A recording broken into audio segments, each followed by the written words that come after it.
Buenas tardes. Gracias por acompañarme al estudio del capítulo 24 de Mateo, la segunda parte. Empezamos en el versículo 36. Leo el versículo 36 de Mateo 24. Pero acerca de aquel día y de la hora nadie sabe, ni los ángeles del cielo, solamente mi Padre. Muy claro. Jesús no se refiere al año ni al mes. Dice literalmente el día y la hora. O sea, no es miércoles, no es jueves, no sabemos, no es a las 9, no es a las 11, es lo que está diciendo. No sabemos eso. Muy bien, una vez que tenemos claro esto, que nadie puede predecir el día ni la hora, porque solamente sabe Dios del Padre. Más tarde entenderemos por qué. 37 al 39. Porque como en los días de Noé, de esta manera será la parucía del Hijo del Hombre. Como ustedes recuerdan, la parucía, la traducción literal sería una venida súbita, sin saber por dónde viene, como una visita inesperada. Repito, como una visita sorpresiva, como en los días de Noé. Ahora vamos a entender esto de sorpresiva. Será la parucía, la venida del Hijo del Hombre. La parucía es diferente, es un evento diferente a la segunda venida de Jesús. La parucía es sorpresiva, la segunda venida de Jesús no es sorpresiva. Yo quisiera que tengan claro esto, por eso los invito ahora este momento a leer capítulo 19 de Apocalipsis. Leeremos desde el versículo 11 para que ustedes se den cuenta que no es sorpresiva. Entonces, desde el versículo 11, entonces miré el cielo abierto y he aquí un caballo, el cielo abierto, una cosa sorprendente, sobrenatural.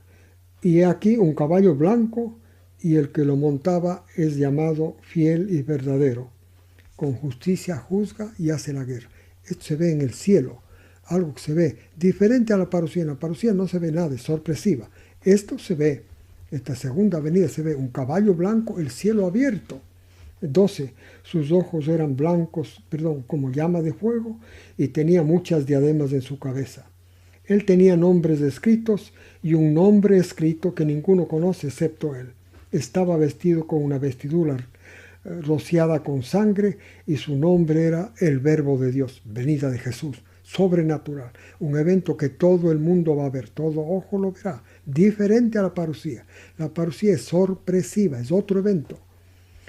Dice el versículo 14, y lo seguía en caballos blancos los ejércitos que están en el cielo, vestidos con lino fino blanco, limpio y resplandeciente.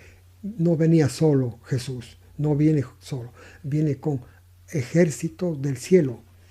El 15, y una espada aguda de dos filos salía de su boca. Viene para herir con ella, con espada de dos filos, a las naciones y regirá a las naciones. Viene para regir. En la parucía no viene para regir, viene como visita, un momento, como leímos en el versículo 27, un momento tan rápido como el relámpago. El relámpago es sorpresivo, no viene con aviso, no toca la tierra, simplemente cruza la atmósfera y desaparece. Esta es la parucía, es un evento sorpresivo. La segunda venida de Jesús, como ustedes ven en este capítulo, no es sorpresiva, es llena de eventos sobrenaturales. Dice, vino para hacer beber el vino de la ira de la ira del Dios Todopoderoso. Tiene escritos, dice el 16, nombres en la vestidura y en su muslo. Rey de reyes, Señor de señores. Después vi un ángel, 17, que estaba de pie en el sol, que exclamó con una potente voz diciendo, todas las aves de en medio del cielo vengan para la gran cena de Dios. Un evento portentoso. Está ocurriendo esto en el cielo, en nuestra atmósfera. 16. Para que coman carne de reyes, carne de capitanes, etc. El 19 dice, también miré a la bestia salvaje y a los reyes de la tierra y sus ejércitos reunidos. O sea, una cosa colosal. El ejército del anticristo con la bestia estaba reunido con ejércitos de la tierra para combatir a este guerrero celestial, a Jesús, que venía con los ejércitos del cielo, venía por el cielo. una cosa que todo el mundo estaba viendo. Esto, si ustedes siguen leyendo, ocurren otras cosas más portentosas, pero Jesús viene como guerrero, la segunda venida. En la parusía, que también es traducida venida, es, en cambio, es como en los días de Noé. Volvamos a Mateo 25, ¿no?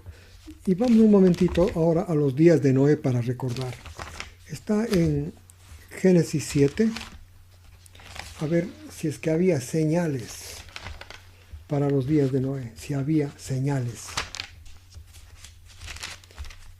Génesis 7, en el 6 está la descripción cómo Dios decide por la maldad de los hombres. En el 7 empiezo con el versículo 1. Entonces Dios dijo a Noé, Dios se comunicaba con Noé, nadie hizo caso de nada, no había señal de nada, pero Dios se comunicó con Noé y le ordenó, entren en el arca, tú y toda tu familia, pues he visto que en medio de esta generación tú eres justo delante de mí.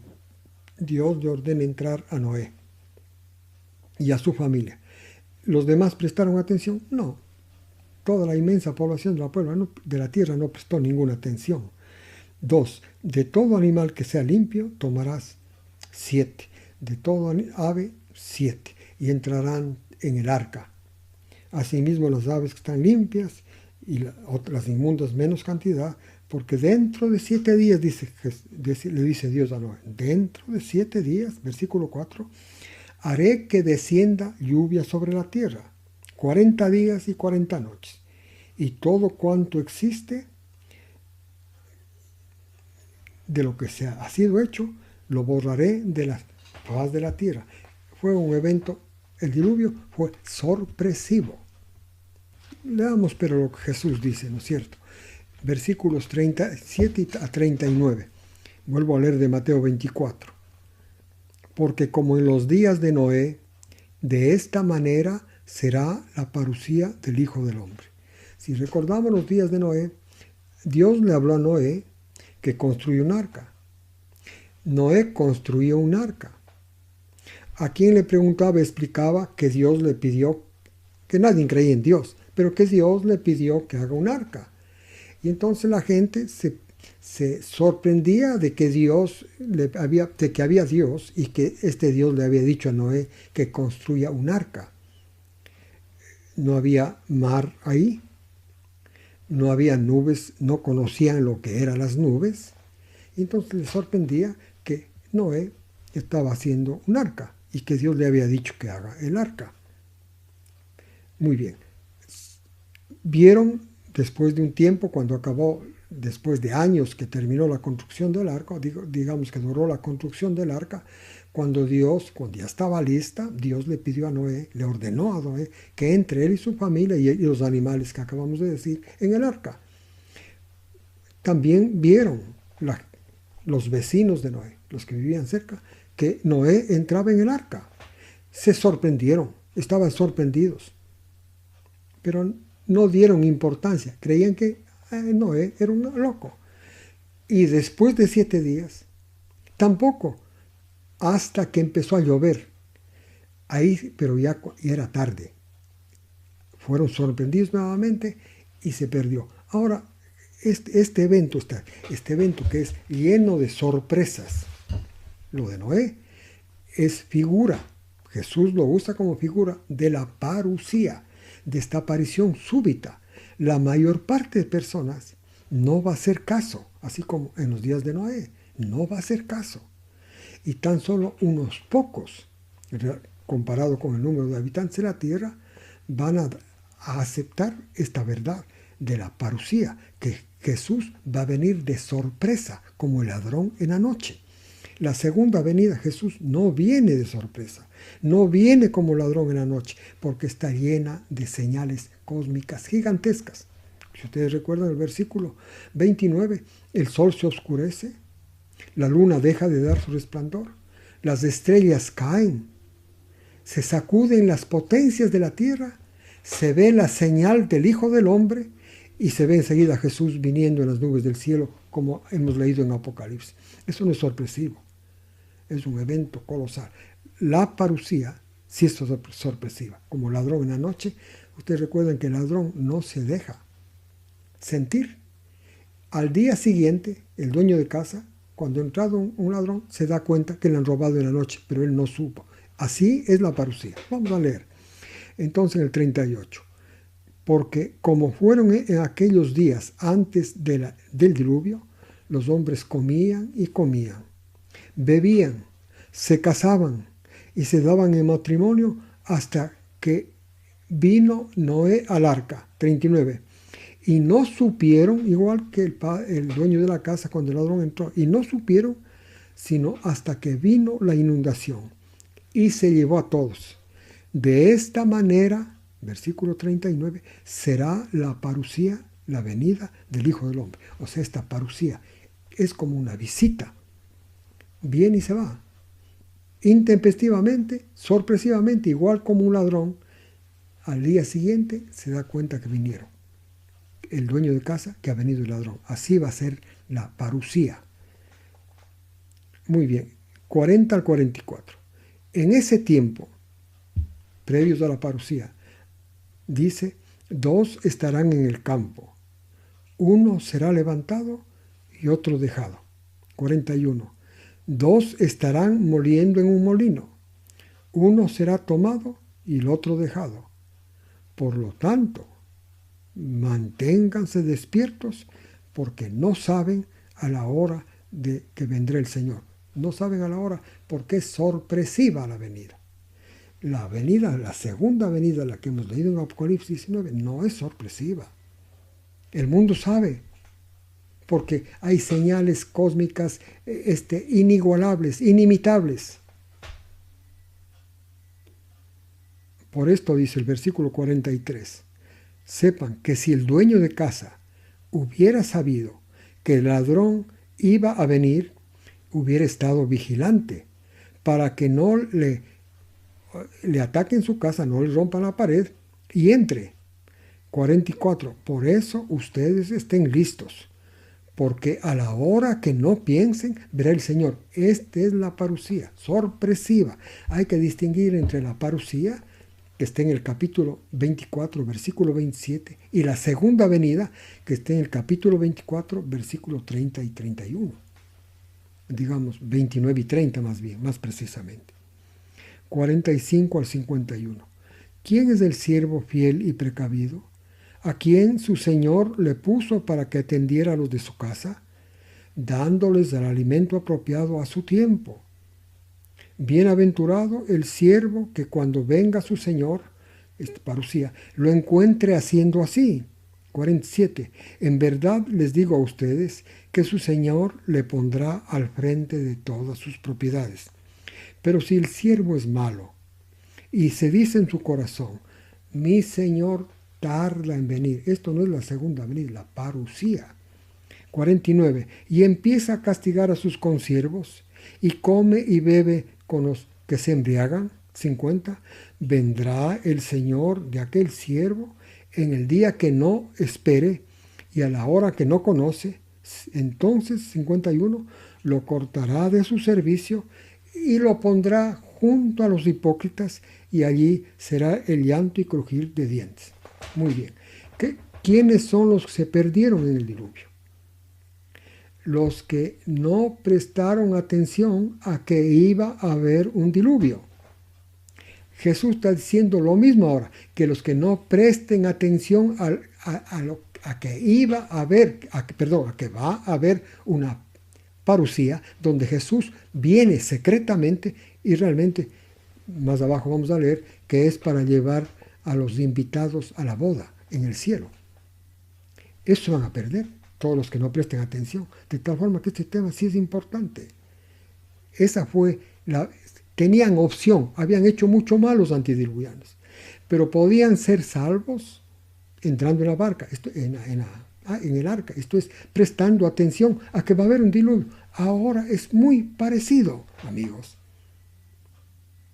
Prestando atención a que va a haber un rapto, como llaman los evangélicos, o una parucía, como está en la Biblia sin traducir, a una venida sorpresiva de Jesús como ladrón en la noche. Va a haber para llevar los invitados a la fiesta de bodas.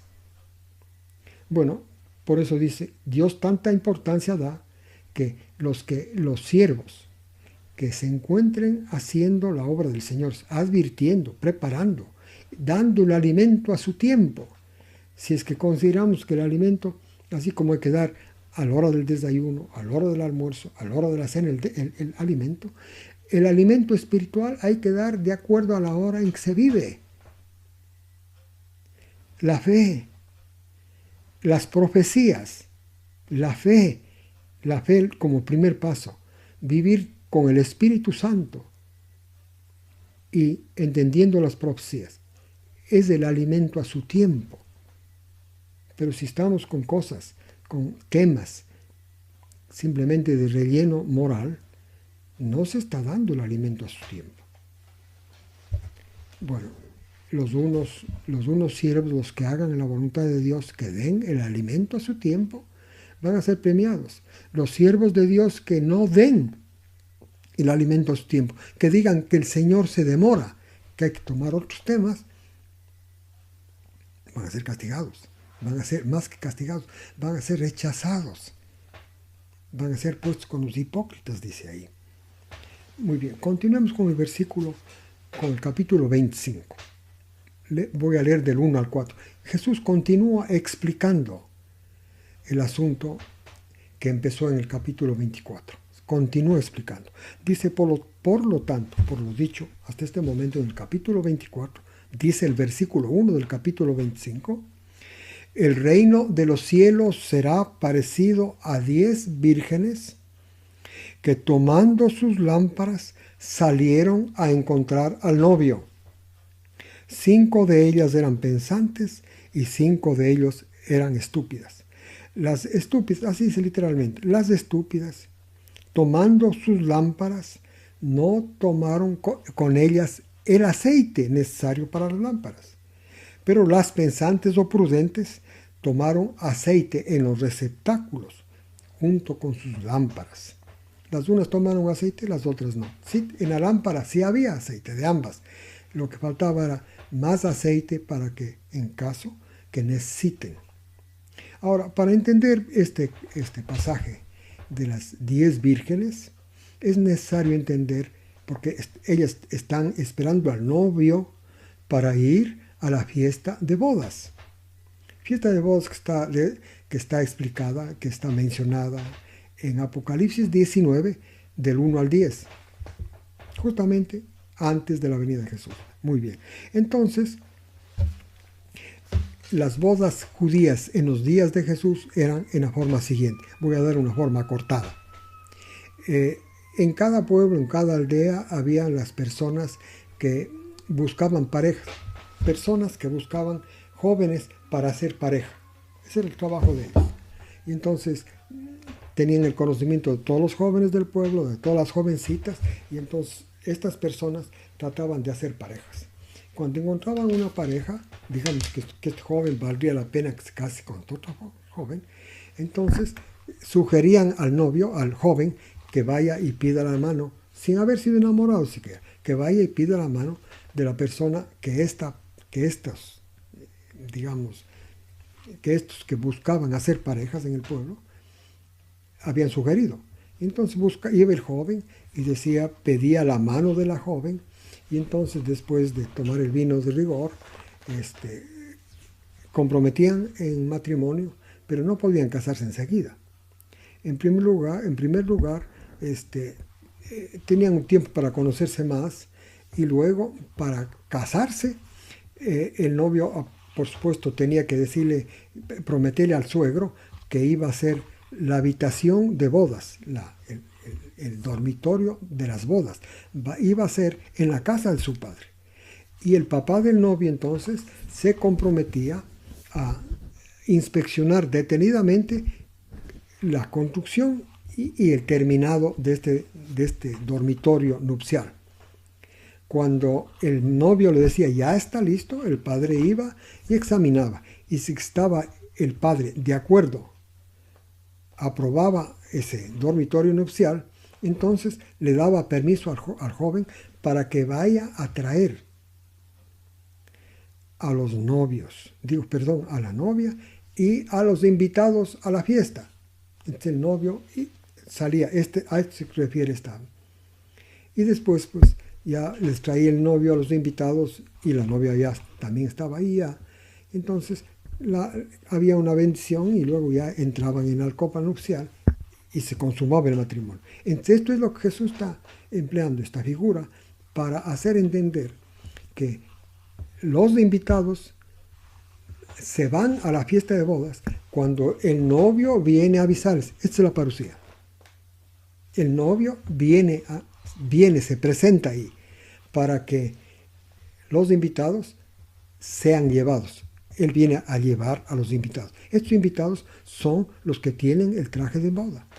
Aquí, en esta parábola, en esta comparación, los invitados que van al viaje, que van a la fiesta de bodas, son aquellos que tienen aceite de reserva. Presten atención, por favor. ¿Qué es lo que significa el aceite? Es el Espíritu Santo. El Espíritu Santo. Las lámparas es la palabra de Dios. La palabra referente al Evangelio, especialmente. Porque la palabra del Evangelio, o sea, la historia de Jesús, especialmente la historia en la cruz, entendida y recibida, hace que la persona reciba el Espíritu Santo.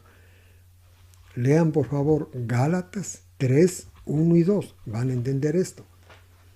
La historia de Jesús, especialmente Jesús crucificado, entenderla y recibirla, es el aceite, es el paso a dar para recibir el aceite. El aceite no es otra cosa que la presencia del Espíritu Santo, vistiéndole a la persona del vestido de boda, que no es otra cosa que la justicia, la conducta de Jesús. Esto solamente se recibe, repito, al prestar atención y recibir a la historia de Jesús, especialmente en la cruz. Bueno, entonces, las unas, ya volviendo al tema de las vírgenes, las unas oyeron de la historia de Jesús, les gustó la historia de Jesús, pero no hicieron parte de su vida espiritual, de su experiencia espiritual. Los otros, la historia de Jesús en la cruz, la hicieron parte de su experiencia espiritual, las prudentes, las que tenían el aceite, el Espíritu Santo. Las otras no tenían el aceite, sino lo poco que estaba en la lámpara. ¿Me entienden eso? Entonces es importante. Esta es la preparación. Ahora bien, del 5 al 9. Entonces el novio se demoró en recibir la aprobación del Padre. Recuerden ustedes en San Juan 14. En la casa de mi Padre muchas moradas hay. Voy a prepararlas. Esto es lo que hace el novio en las bodas judías, y Jesús usa esta costumbre para poder ilustrar la necesidad de tener el aceite. Esto es, ser vestidos de su justicia. Tenerlo a Él por cabeza. Esto es importante. Cabeza y uno solo ser parte del cuerpo. La cabeza es la que responde moralmente, la que responde espiritualmente. Esto es Él. Los de la fe, los creyentes, son parte del cuerpo. Ellos no responden espiritualmente, no responden moralmente. Por eso es tan necesario entender las cosas así, y porque el Espíritu Santo está presente en esos. El aceite que Jesús está mencionando aquí. Bueno, entonces, vuelvo a leer desde el 5. Entonces el novio se demoró y todas se caían de sueño y se durmieron, todas las 10 vírgenes. Pero a medianoche se oyó un grito: miren, el novio está, vengan a recibirlo. 7. Entonces todas aquellas vírgenes que estaban dormidas se despertaron y arreglaron sus lámparas. 8. Y las fatuas o estúpidas dijeron a las vírgenes sensatas, dennos a nosotros de su aceite, porque nuestras lámparas se acaban. Ese rato se dieron cuenta que necesitaban aceite extra, porque el novio había demorado en venir. 9. Pero las prudentes les respondieron: no puede ser, porque es posible que no haya aceite para nosotros, que no nos dure el aceite que tenemos, Y para ustedes, mejor vayan ustedes donde los que venden el aceite y cómprenlo. El 10. Mientras ellos se fueron a comprar aceite, las vírgenes insensatas o tontas, vino el novio. Llegó ya el novio, porque hubo un anuncio, viene el novio. Hasta que ellos hagan esto, estas insensatas, habrá que comprar el aceite. Ya llegó el novio y las que estaban listas entraron con él a la fiesta de bodas. Se cerraron las puertas de las fiestas donde se hacía la fiesta de bodas. 11. Más tarde vinieron las vírgenes insensatas, diciendo, Señor, Señor, ábrenos. 12. Pero el Señor les respondió, en verdad les digo que no los conozco, no las conozco. Por lo tanto, Jesús termina diciendo, estén despiertos, porque no saben ni el día ni la hora. Para estar despiertos, amigos, es necesario tener presente la historia de Jesús, especialmente en la cruz, y que ahí se llevó a cabo nuestra salvación, mi salvación, su salvación. Entonces, cuando venga el ataque del pecado, lo llaman generalmente tentación, pero no es así. La tentación no es externa. La tentación, si ustedes leen Mateo 15 otra vez, nace en nuestra misma mente donde tenemos el mal. Jesús dijo, del corazón sale toda maldad. En el capítulo 15 de Mateo. De tal forma que la tentación nace de nuestro interior. Y entonces tenemos dos formas de actuar frente a una tentación. Pedimos ayuda a Dios para poder resistir la tentación y vamos a fracasar.